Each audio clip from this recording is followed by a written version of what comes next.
ऊंची ऊंची पहाड़ियों और घने जंगल से घिरा हुआ भैरवगढ़ गांव काली पहाड़ी के ठीक पीछे था।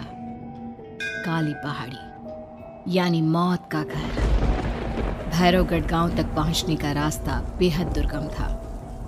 लगभग 24 घंटे घने तूफान और तेज हवाओं की वजह से वहां के वीराने माहौल की कहानियां लोगों के दिलों को दहला देती थी। ऐसे बहुत कम लोग थे जो भैरवगढ़ गांव तक जाने की हिम्मत करते थे। लोगों का कहना था कि इस गांव के आसपास बुरी आत्माओं का साया मंडराता है। गांव के रहने वाले लोगों ने वैसे तो अपनी आंखों से किसी बुरी आत्मा या साये को नहीं देखा था, लेकिन गांव का बच्चा बच्चा इस बात को महसूस कर सकता था कि गांव के ऊपर कोई तो खौफनाक साया मंडरा रहा है। और उसकी वजह ये थी कि उस गांव में जैसे ही कोई लड़का 18 साल का होता, उसके 18वें जन्मदिन की रात ठीक 12 बजे अकस्मात उसकी मौत हो जाती। हर बार ये मौतें बड़े ही रहस्यमयी ढंग से होती और इस बार सरपंच सुमेर के बेटे को 18 साल होने में अब बस 15 दिन बाकी थे। अजी सुनते हैं, हमारा बेटा भी कुछ दिन बाद 18 साल का हो जाएगा। कहीं वो डायन उसे भी खा गई तो। कैसी बातें कर रही हो? जब वो इस गांव में ही नहीं है तो कोई भी डायन या बुरा साया उसका कैसे कुछ बिगाड़ सकता है? उसे कुछ नहीं होगा।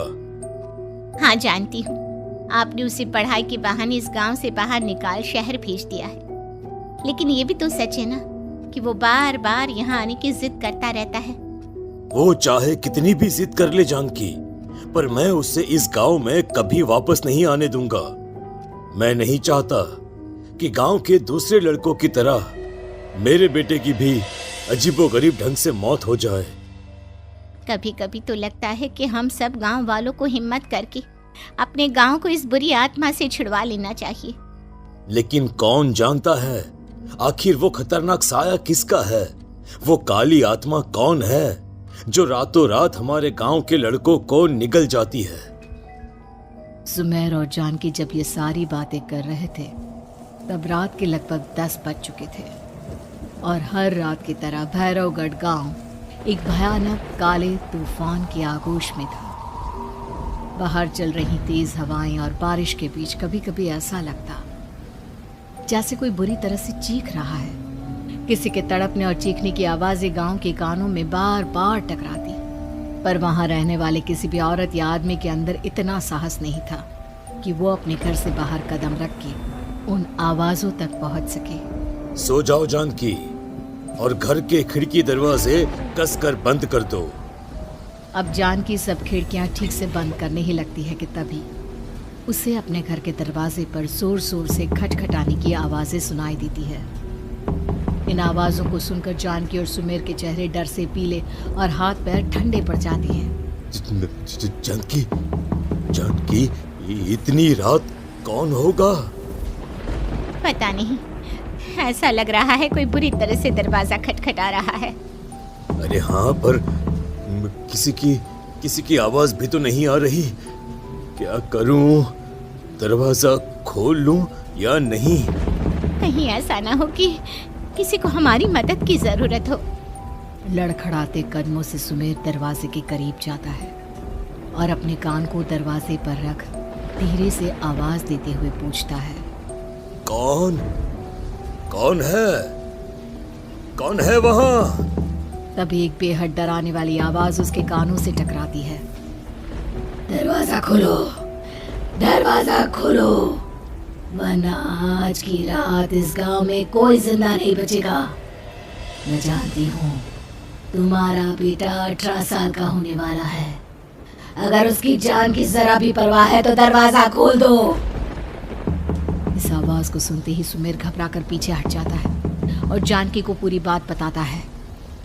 कहीं वो डायन हमारे घर तक तो नहीं पहुंच गई? अब हम क्या करेंगे? मुझे दरवाजा खोलना ही होगा जानकी। मेरे पास अब कोई रास्ता नहीं है। इतना कहकर सुमेर डर से अपनी दोनों आंखें कसकर बंद करता है और कांपते हाथों के साथ झटके से दरवाजा खोल देता है। तभी किसी की जोर से हंसने की आवाज सुमेर और जानकी को सुनाई देती है। उस आवाज को सुन दोनों दरवाजे की तरफ देखते हैं और सामने अपने बेटे राहुल को खड़ा देख दंग रह जाते हैं। राहुल के हाथ में उसका मोबाइल होता है जिसमें से वो आवाज बज रही थी। ये क्या मजाक है?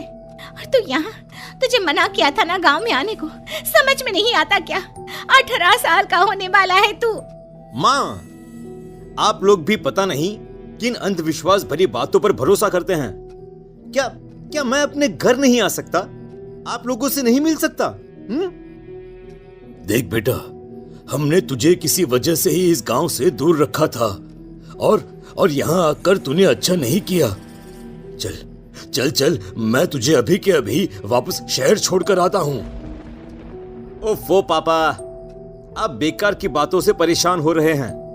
बाहर इतना तेज अंधड़ तूफान चल रहा है, कहीं जाने की जरूरत नहीं है। मैं बस आप लोगों से मिलने आया हूँ, कुछ दिन रहकर चला जाऊंगा। दिमाग खराब हो गया है इस लड़के का, नहीं जानता कि इस गांव में ये सुरक्षित नहीं है। किसने कहा था तुझे यहाँ आने को? ये आवाजें सुन, बाहर से जो आवाजें आ रही है तुझे सुनाई नहीं देती क्या? अरे माँ, जब जोर से तूफान चलता है, तेज हवाएं चलती हैं, तो इसी तरह की आवाजें आती हैं। ये बहुत नॉर्मल है माँ। नॉर्मल होगी तेरे लिए बेटा। 4 दिन शहर में पढ़कर आया है तो अपने माँ बाप की बात नहीं मान सकता। माँ, मुझे अभी बहुत जोरों से भूख लगी है, पहले कुछ खिला दो, और रात भी बहुत हो गई है। हम इस बारे में कल बात करते हैं, ठीक है? राहुल के वापस आ जाने से जानकी और सुमेर की आंखों की नींद उड़ गई थी। खाना खाने के बाद राहुल तो अपने बिस्तर पर जाकर सो गया, लेकिन जानकी और सुमेर पूरी रात उसके कमरे के बाहर पहरेदारी करते रहे।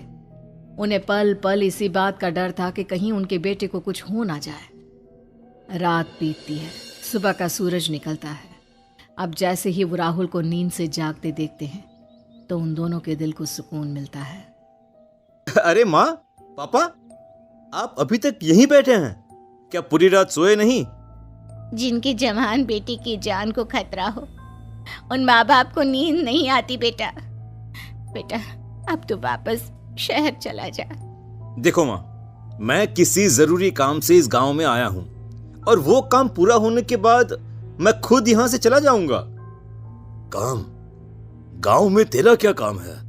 पापा, मैं बचपन से ही इस गांव के बारे में बेहद डरावने किस्से सुनते आया हूँ, इसीलिए अब मैं उन्हीं किस्सों के ऊपर डॉक्यूमेंट्री फिल्म बनाऊंगा।